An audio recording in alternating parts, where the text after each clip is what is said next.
12 конјаници од Цветениколска Немањица, или оние што имаат потекло од ова село, тргнаа на традиционалниот Илинденски марш.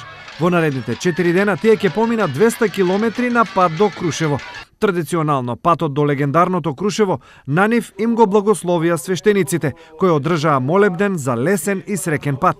Конјаниците од Немањици за Крушево патуваат по 10 пат, негувајќи го илинденскиот дух и подсетувајќи се на комитската традиција, која на овие простори обстојува со векови. Ние сакаме слободно, мирно да живееме со нашите традиции.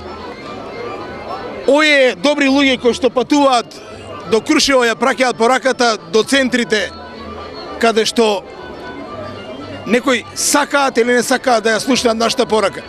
Ние само сакаме да живееме мирно, сложно и да работиме во нашата мила Македонија. Немањичките конјаници во Крушево ќе им се приклучат на нивните 25 колеги кои на истото патување тргнаа од Скопје и сите заедно ќе бидат дел од прославата на најголемиот македонски национален празник Илинден.